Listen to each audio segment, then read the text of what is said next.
माई हमनियों के खानवा ले आई। अरे ले अरे दुल्हन कहाँ बाड़ी हो, लौकत नहीं की? माई हम तो सोचले रहने की आज भौजी के हाथ का खाना खाए के मिली। अच्छा नया नया दुल्हन आइल बिया, अब वही ओकरा के चूल्हाड़ी में घुसा दी। खा तू लोग, हम ओकरा के खाना खिया क्या होता नहीं। दुल्हन आप किससे पूछ के अंदर आई?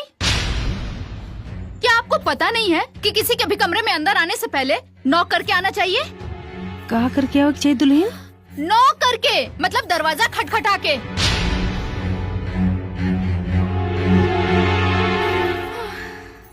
माफ करा दुल्हन, रोज आवे जाए का आदत रहल, यही से ना बुझाइल।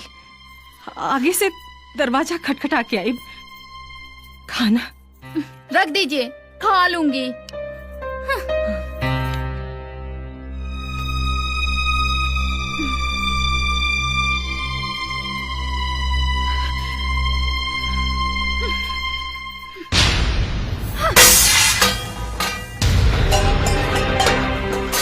बहू ये का बदतमीजी है, और ये खाना काहे फेंक देलू? ये कोई खाना है?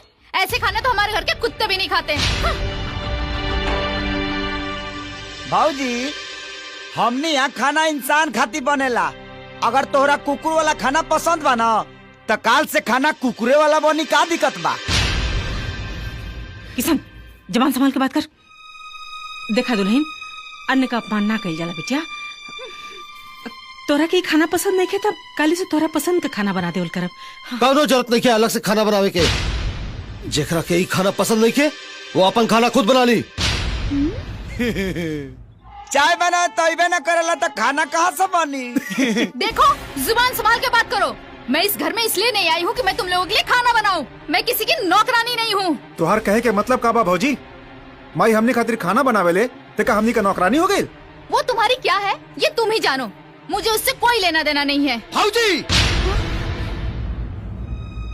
तोहरा का हमनी के बियाह के लिए बनी सा हमनी के भौजी कहले सा और ले बेटी कहेला।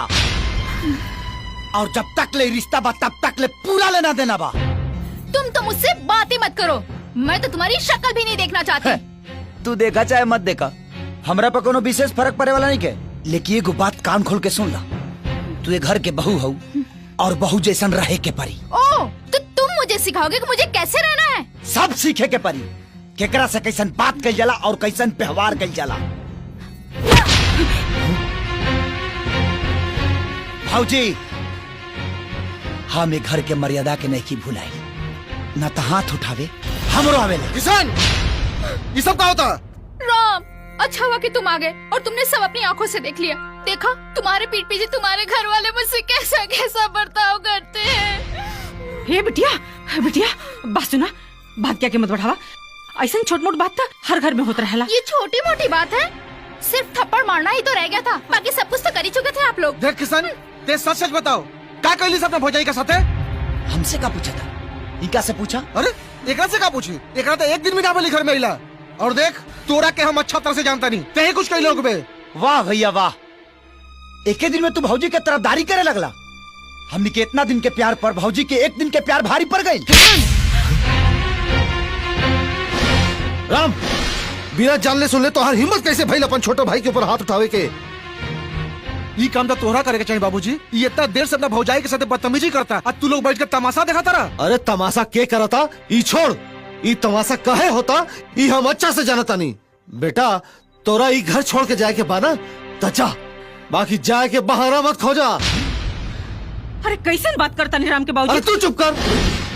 ई तोहार बेइज्जती कैले सिया तो हम चुप रहनी है, अपना दोनों देवर के बेइज्जती कैले सिया तो हम चुप रहनी है, ये हमार बेइज्जती कैले सिया तो भी हम चुप रहनी है।